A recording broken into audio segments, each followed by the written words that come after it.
Hello there. Welcome to the Saroy channel, wherever you are in the world, and so much love to each and every one of you. How are you doing? I do hope you're doing remarkably well. And lots of love to all the new subscribers.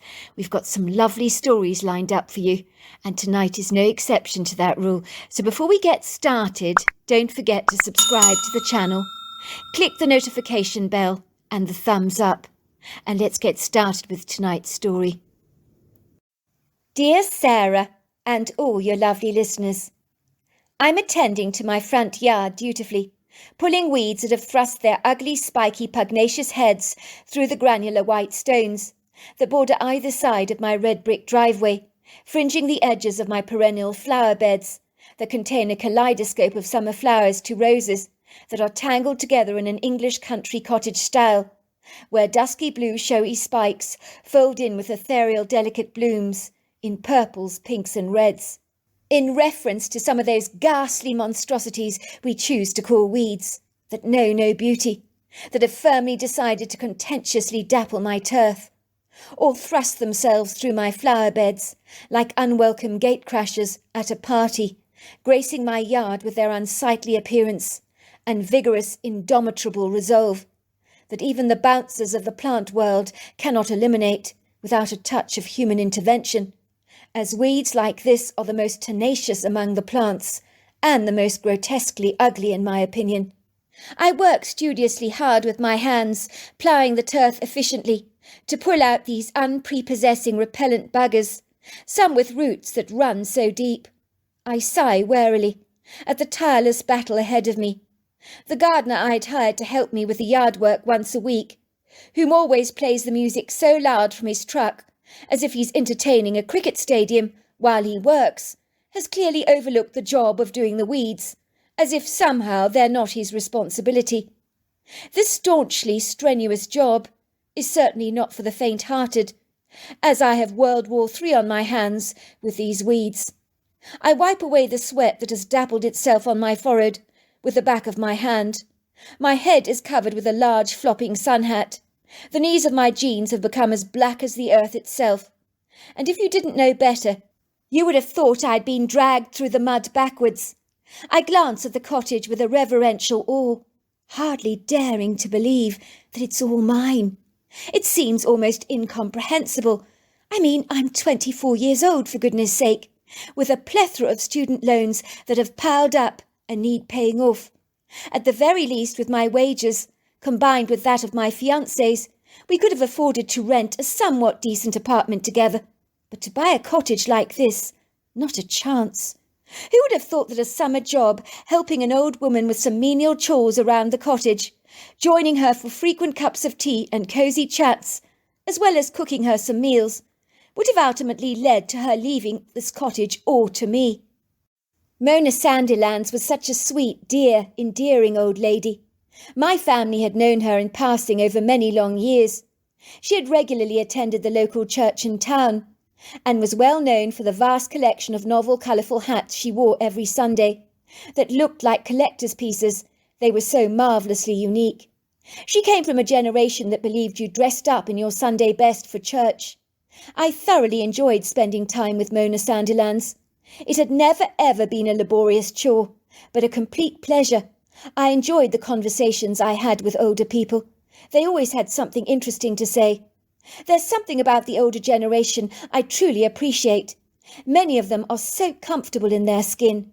They know who they are. When you're my age, you're still struggling to find yourself. You care about what other people think about you. But as you get older, you let those former preoccupations and insecurities you may have had about yourself during your youth just fly away like a dandelion seed being blown on the wind. I don't think Mrs. Sandilands had any family, but I never expected to inherit this incredible cottage from her, that I gather is over 300 years old. So it's got oodles of character that you could never ever find in a modern home.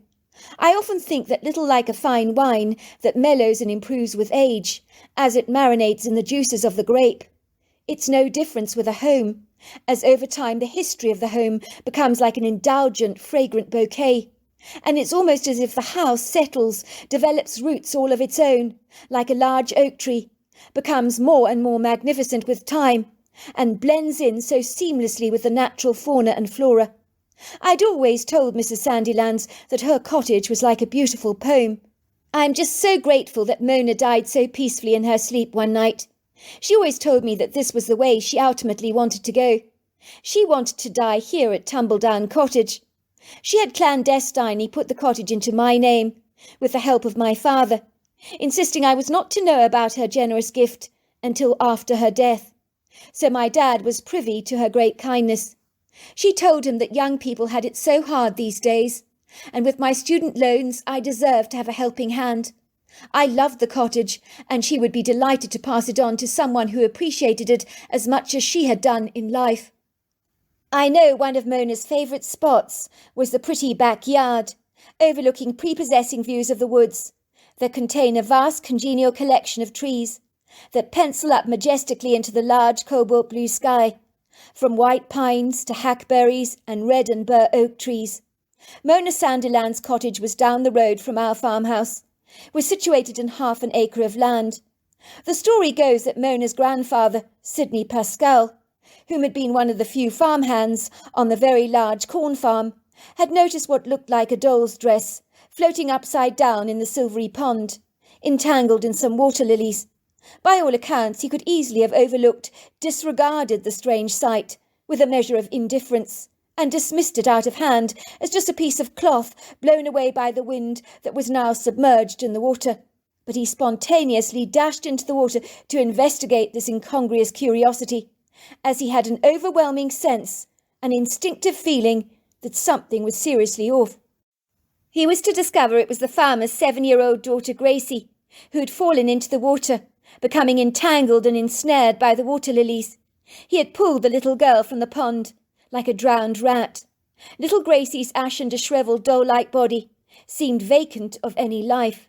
She was motionless, her body limp and lifeless. Mona's grandfather did not give up on the little child, but vigorously performed chest compressions on her, eliminating the water from her lungs. She began to choke, spewing out water from her throat, coughing, spluttering, hungrily gasping for air. Once she was revived, the first words that came out of her mouth were, "Where's my dolly?"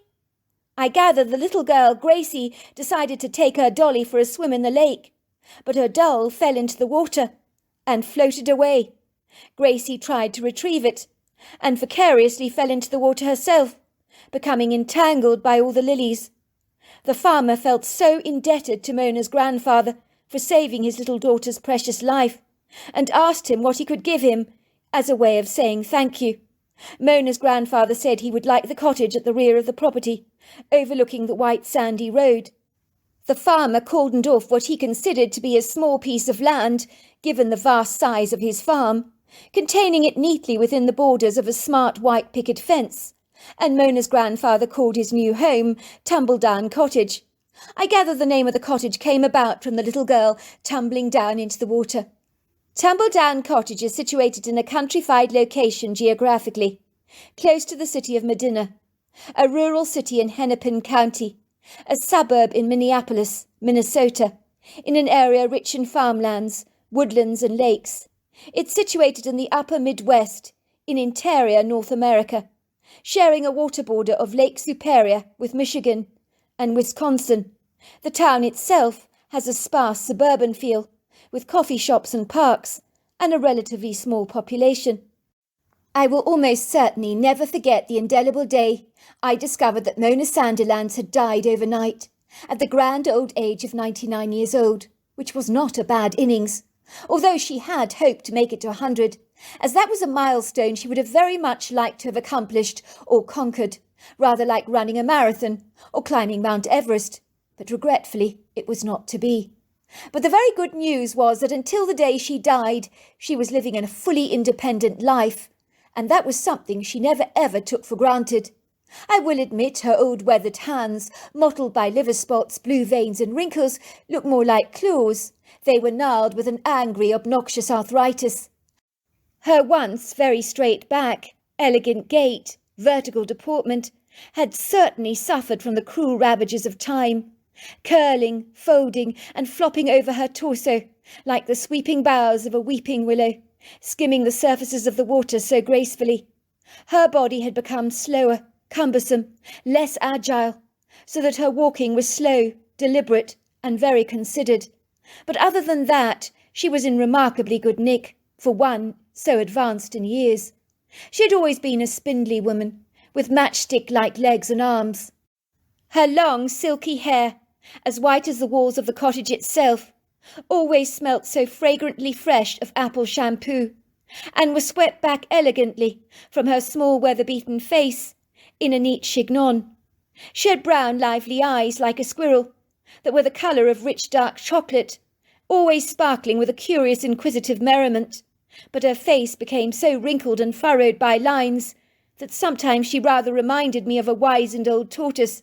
But for me, that made her all the more endearing, all the more charming, for here was a woman who had truly lived her life to the fullest, and her life was written so eloquently in the lines of her face and within the sparkles of her eyes. I remember that day with a crystal-clear clarity, as if looking through a pane of glass, reliving it all over again.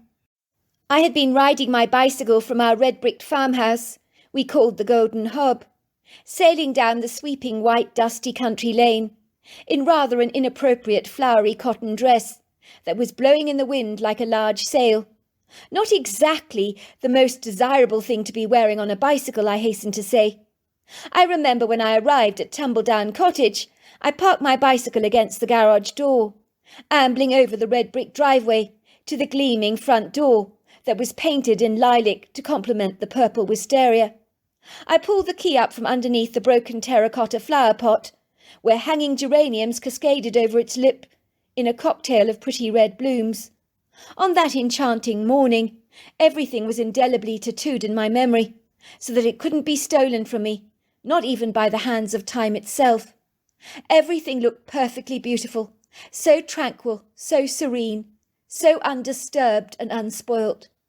Despite the whipping wind that blew across the valley, punnelling the corn crop from the farmer's field beyond, so that the pretty ears of corn bobbed against its teasing nudges, there was a pronounced lightness in the air that morning.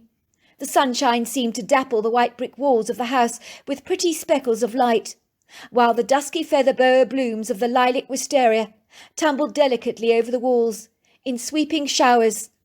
I plunged the key into the lock, opening the door, to find several letters left by the postman still lying on the ground. That was my first inkling that something was terribly wrong. The house seemed steeped in a subdued, very quiet silence, marinated in a restrained, unobtrusive mood. I called out, "Mrs. Sandilands! Mona! Mona!" But there was no response. I immediately ran to her bedroom. She was lying there on her bed, still in her clothes she'd been wearing the previous day, as if she'd slipped off to bed for a brief catnap. Her glasses were still on her face, and an Agatha Christie novel lay by her side. She looked so peaceful, almost as if she was fast asleep. I removed her glasses, covered her body with purple wisteria blooms and red geraniums, as if she was lying in a bed of flowers, and I sat down beside her bed to read her a story, even though I knew she was gone. In a strange way I felt she was there with me.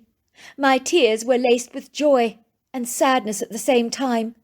Joy that she had died in Tumbledown Cottage in her sleep, sadness that she had left her earthly shell, and I wouldn't be seeing her again. But I knew that I would always feel her warm presence in this home. I knew her energy lay within the very foundations of this cottage. She used to tell me she'd often feel her grandfather's presence in this place.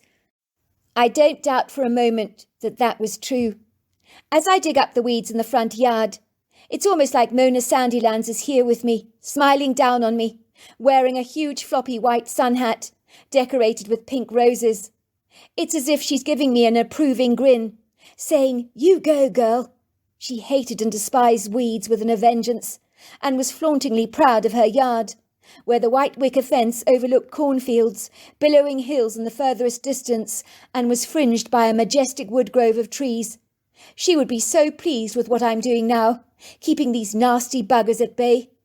Me and my fiancé moved into Tumbledown Cottage 2 weeks after Mona's fortuitous death, as the cottage was effectively mine, the deeds in my name.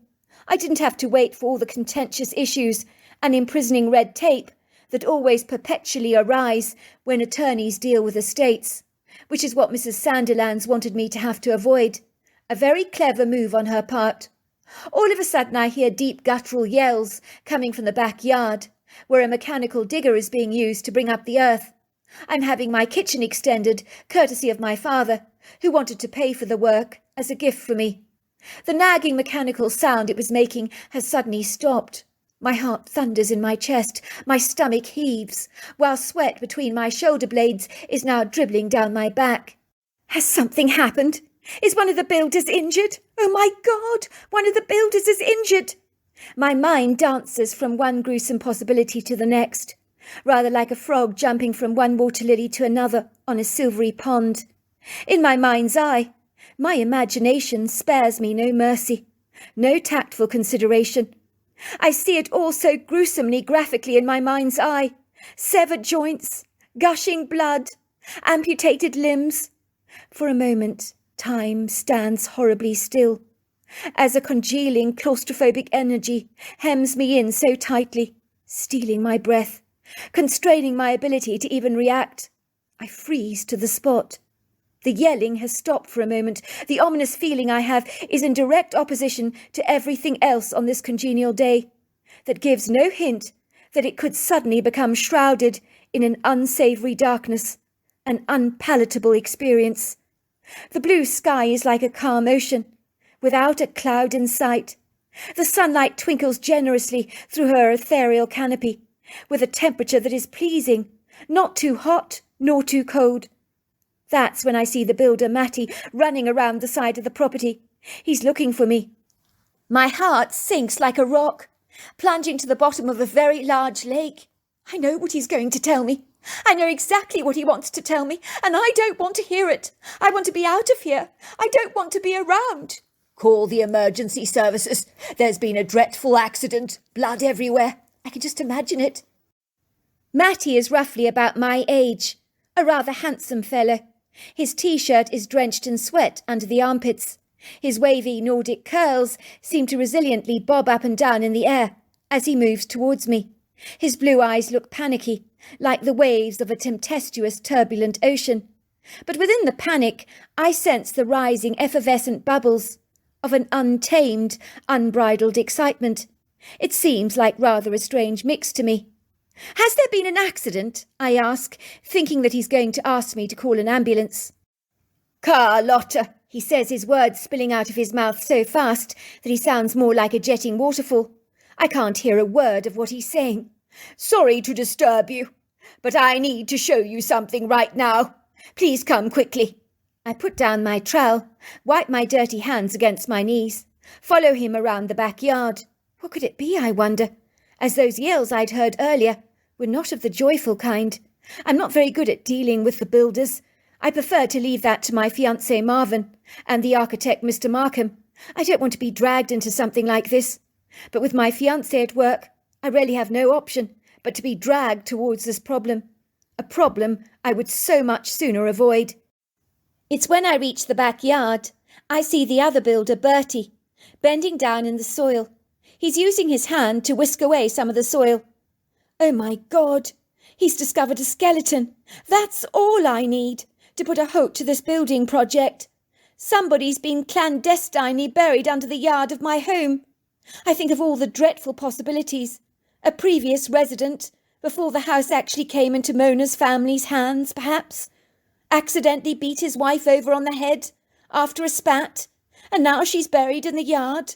Oh, please no, it can't be that. Is it a body? I ask. A human body? No, not a human body, ma'am. This is a body of a Bigfoot. Bloody hell, this is quite some awesome find. It proves these things are real. What should we do with the body, ma'am? We've got to move it. Are you sure about this, I say, peering into the soil curiously, seized by a huge sense of relief that this is not a human corpse that we're dealing with, But a Bigfoot skeleton seems more than a little unlikely. I'm sure the builders have got it wrong. It has to be a bear. As if sensing my doubt, Matty rolls the body over for me to take a better look at it. Let's just say I almost pass out in astonishment. My heart thunders in my chest so violently I can hear every single vibration. I'm bewildered by how intact the body is. It can't have been dead for very long. When I say that, it's been dead for a couple of months. Maybe a little bit more or less. The smell is repugnant, the odour vile and offensive, so much so that me and the builders are covering our noses with revulsion, while a few flies, attracted to the smell, rudely gatecrash our discovery, buzzing frenziedly over the corpse, eager to lay their eggs in the decomposing flesh. "It's huge," says Bertie. "Easily 8 foot tall, 700 pounds. Look at the size of these feet. They're gargantuan. What do you want to do, ma'am, with the body?" "Well, I don't want to draw attention to it, do I? I think you should rebury it over there under the oak tree. If you don't mind," I say, pointing to a few large trees that frame the edges of my yard. "I would appreciate it if you didn't tell anybody about this. It's very important. The Bigfoot deserves to rest in peace, not to be prodded by well-meaning people. I'd rather you mention this to no one, not to the architect, nor to my fiancé. Let it be our little secret. I just don't think we should draw attention to this. I'd like you to bury the creature now as quickly as possible, if you don't mind. I'm going to pass out from the smell. It's obnoxious, and these flies buzzing around, they're driving me crazy, and it's only going to get worse." "Couldn't have put it better myself, ma'am. I think the less people know about this, the better. You know what kind of commentary this discovery could easily invite. It could impede our building project. And frankly, as you say, it's kind to let the Bigfoot rest in peace. I think it must have died of natural causes. I see no sign of a bullet wound anywhere. Maybe the creature was old. Maybe he died of a heart attack or something. But why he was buried so close to your property, I honestly don't know that. And it was recent, too. It's very, very strange." I knew that I could trust Bert and his brother Matty to keep this secret between us. The two brothers were like 2 peas in a pod, with those Nordic, long, lean, blonde looks, but they were very reticent. My family had known them for many years, and they were not big talkers. I hoped I could trust them to maintain their discretion, but there was always a fleeting possibility they just might talk. After all, it's not every day you stumble across a relatively fresh Bigfoot corpse in your own backyard. You may wonder why I didn't want to tell anyone about this, especially my fiancé. About discovering a Bigfoot corpse buried in my backyard, I mean. In truth, I can't answer that question for you fully. Of course, I didn't want my building project stalled or postponed, but I was also trying to get my head around the fact that this outlandish, idiosyncratic creature of fiction actually existed in our reality. My fiancé and I had got the wheels in motion to get this building project started, and both Matty and Bert were committed to another building project commencing in a month's time. If they didn't complete our project in time, we would be left with a half-finished kitchen, for goodness knows how long. If you've ever lived around building and all those noises, you'll understand that it's a complete nightmare, and it was something I certainly wanted to avoid. When my fiancé returned home that evening from work, he announced that I seemed peculiarly quiet, as if I was lost in thought. But I wrestled to tell him about the Bigfoot, and decided better against it. Instead, I just boiled pasta on the hob, and cooked dinner for the two of us, my mind thousands of miles away. Let's just say the builders that day had discreetly buried him under the oak tree, and because the creature had such a human face, I decided to place some flowers over the gravesite and say a couple of prayers for the creature. It seemed like the right thing to do, and brought me a great measure of peace. I did wonder in moments of soulful reflection why the Bigfoot was buried in the backyard, so close to our kitchen. It had clearly died recently, when Mona Sandilands was still alive. If these creatures bury their own, why had it been buried so close to Tumbledown Cottage, and not out there in the woodgrove, or in the farmer's field? I do not recall Mrs. Sandilands ever saying to me that there were Bigfoots on her land. I did ask her once if she was afraid to live on her own in the cottage in her advancing years, where her frailty made her so much more vulnerable. She did say something rather strange once. The good Lord has sent his angels to take care of me. Why would I worry if I'm being protected? It did make me wonder if there were Bigfoots out there that kept a protective eye on her, sensing her vulnerability. It didn't seem beyond the bounds of implausibility. That night I slip in between the crisp cotton sheets of my double bed. I switch off the Tiffany bedside light and fall asleep. My fiancé's been up watching something on Netflix in the living room. I heard him climbing into the bed beside me, but I barely acknowledge him. He kisses me on the cheek and says, "Good night, sweetheart." I mumble a limp response as I'm beckoned down the path of sleepiness. I don't want to pull myself out of this satisfying groggy state. The exhaustion of the day had drawn up surprises rather like a rabbit emerging from a magician's hat. Fatigue had overtaken me like a wilting flower in a vase. I almost certainly needed my batteries recharged. I'm not sure why, but I woke up during the night with a start.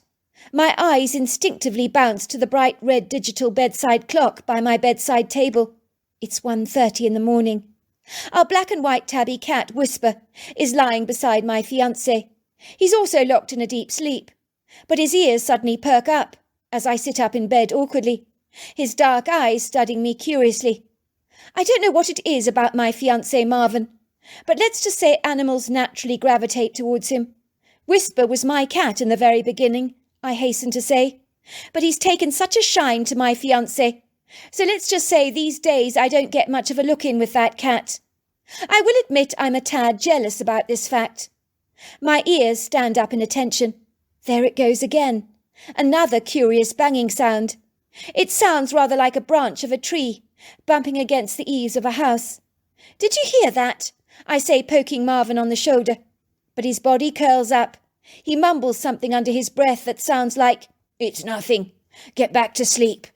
Don't worry yourself about a thing." I knew he was right. Old houses are notoriously noisy. They make strange sounds because they've been around for a long time. It could also be the wind that was making this noise, but it was somehow worth investigating. I climbed out of bed, my feet retching, spontaneously curling up, as they touched the ice-cold oakwood floorboards. Even though it's summer, this house with its thick walls can be very cold at night. I put on my slippers and trundled down the staircase, with its long ribbon of Persian carpet that glides graciously down the steps. In a fetching sweep, there's a pulling, gnawing and jerking feeling in my guts, alerting me to the fact that something is definitely up. I trudge into the kitchen without daring to switch on the main light, as that would draw attention to me and make me very conspicuous.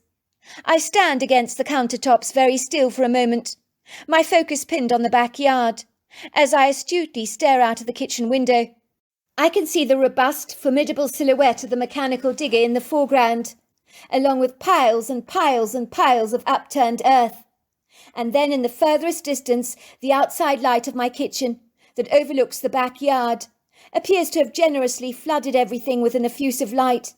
My eyes are drawn to the dark, solitary form that from the kitchen looks like a sturdy tree trunk, minus its leafy paraphernalia. Then I notice the tree trunk is swaying from side to side, and that is when I realise that this is no tree trunk at all. But what is it? I discern a dark, vertical, hazy silhouette. It appears to be bending over the gravesite, under the large oak tree.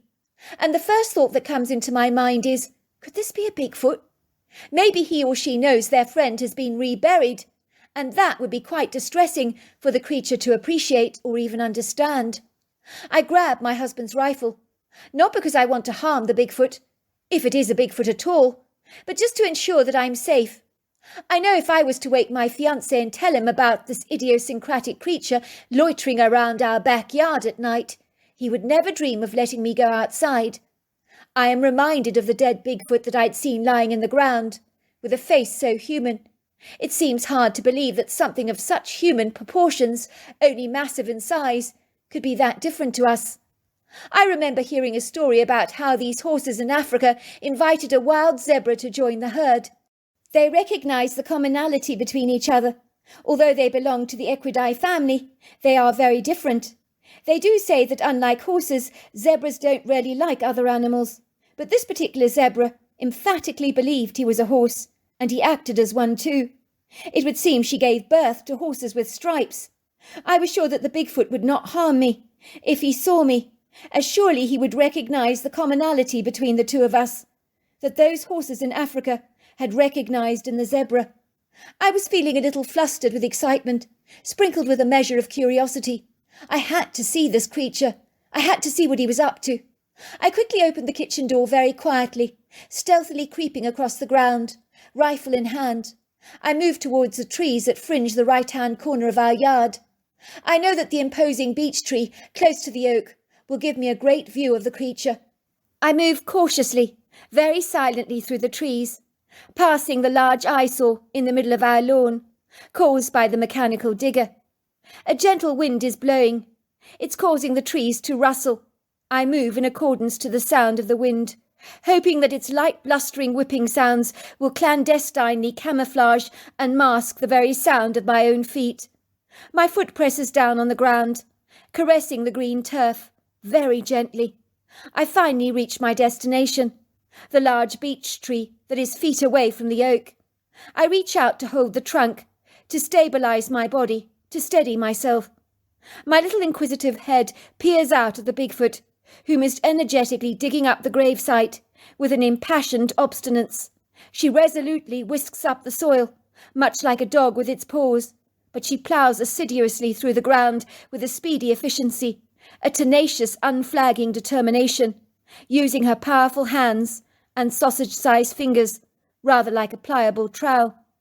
She is powerful, brawny, burly, built like a mechanical digger herself, sturdy, robust, sinewy, tough and strong, with long, flowing dark hair that curtains her entire body, like a generous, sumptuous, thick rug. She looks very similar to the creature we discovered earlier on in the day, with a feminine face that is remarkably human. I know she's female. I can't miss her large breasts that hang down across her torso like two pears. The first thought that crosses my mind: how could this creature know her friend was reburied here? Could it be because the builders had disturbed the original gravesite? Is this her friend? Or could it be a brother or a partner? I watch as the creature unearths the body of the Bigfoot. Their air is once again offended by the vile, hostile odour. The female Bigfoot is audibly gasping, as if she can't comprehend what she's seeing. She runs her hand over the deceased corpse, as if the creature's only just died. She is grievously upset, as if she's only finally discovered that her loved one is dead. She is not behaving like someone whom is reconciled to a death, but more like someone who's only exhumed this sobering truth and is soaking in the dreadful reality of what this unwelcome disclosure has finally revealed. I can hear her making these whimpering, clawing sounds at the back of her throat, that sounds like she's moaning in pain, like a dog whining in its distress. She's cradling the limp dead body of the deceased Bigfoot, as if it's a beloved friend or partner, in her overlong arms, rocking him back and forth. The smell of death and decay is abhorrently repellent. I almost want to throw up, it's so disgusting. But I cover my mouth and my nose with my nightshirt. My heart is grieving so much for her. I want to go over to her and comfort her, but I just can't do it. I'm not quite sure how I will be received, but I know she's grievously upset. I can sense her desolation, her loneliness, her despair. The creature slides the Bigfoot's body out of the soil, covers the ground, placing everything back exactly as it was before. So the ground looks untrampled, undisturbed, untouched. She rises up to a standing position and pads the ground down with her feet firmly. Then she folds her torso over her knees and, using her overlong arms, crumbles the soil in her hands. And then finally, with a sweeping caress, she artfully throws some leafy foliage over the burial spot. She then throws the deceased Bigfoot over her back, like an oversized sack of potatoes, and saunters off into the field of corn, until her body is all but a speck in the distance. She finally disappears into the trees. For a moment, I stand very still, just listening to the sounds of the night, the chirp of the crickets, the croaks of frogs, the distant howls from coyotes. A soft gusty wind whips, punnels, jabs undelicately against my clothes, but still I don't move. I discover that my eyes are actually wet. I realise I've been crying for the grieving Bigfoot, whose emotional outburst and painful cries I had personally witnessed under the oak tree. They had moved me to the core. She had moved me to the core. I knew that somewhere in that wood grove, a grave was being dug for the Bigfoot's beloved. My heart just went out to her. The next morning after my fiancé had left for work, I woke with a start to hear a hammering at the front door. I audibly groan. It's obviously the bloody builders. What do they want now? Do they really need to be mollycoddled all over again? Have they not heard of using their initiative? I had overslept after my rather busy night of curiosity that could easily have killed the cat if I wasn't careful. For a moment the previous night's events echo in my head, but the rapping at the door continues, so I climb out of bed, throwing on my dressing gown, glancing at myself briefly in the mirror. I do a double take. I can't believe it's actually me staring back at me. My hair looks like a wasp's nest. It's in such disarray. It's a tangled, messy chaos, while my eyes look as if they're surrounded by dark circles. I dash hurriedly down the staircase to the front door. To my amazement, I see Bert and Matty standing at the door with a couple of young men whom I don't even know. "Sorry to wake you up, man. Sorry for our rudeness. But last night we went to a bar. Had a little bit too much to drink. I think we were very excited about what we'd discovered earlier on in the day yesterday. Well, we got talking. We let slip about the Bigfoot we discovered. We won't tell anyone else about this, ma'am. We promise you that. But these two friends of ours, Bob and Joey, simply refuse to believe our story. They say Bigfoots are not real. We're making it all up. So I do hope you don't mind dreadfully if we dig up the gravesite to prove to them that we did see this creature and that they do exist. They'll be able to see its flesh and blood. I showed them my cell phone footage, but they say it's just a hoax. I want to show them for myself that it's real. It won't take a minute, ma'am. I promise we won't tell anyone else, and we will rebury the creature and never ever bother you again." I feel heartily annoyed that the two men I'd trusted to maintain their discretion had betrayed my trust. Even these two reticent characters, after a touch of alcohol, had spilled out our secret. I then remember the Bigfoot's deceased body has been spirited away. So I say, "Go ahead, but be quick about it." "Thank you, ma'am. We're very, very grateful," they say to me. They quickly dash over to the oak tree. They begin to frantically dig up the ground. This I have to see. I change quickly into my jeans and sweatshirt and dash down to watch the proceedings. I just can't wait to see both Bert and Matty's expressions when they discover the Bigfoot corpse is no longer there. I wonder what they'll make of it. The two men are talking excitedly to each other. "This I have to see," says Bob, "with my own eyes, because I'm sorry, bro, but that cell phone footage looks like a complete hoax to me. It didn't fool me for a moment." "Just you wait and see," says Matty proudly. "You'll be eating your words, I promise you this. This thing is real. It's humongous. And remember, you owe me a big steak for this." I watch with amusement, trying to suppress my giggles, as both Matty and Bert dig and dig aimlessly. They look at each other nonplussed. "I promise you, I'm not lying. It was here. We buried it ourselves yesterday. It was definitely here. It was as real as you and me.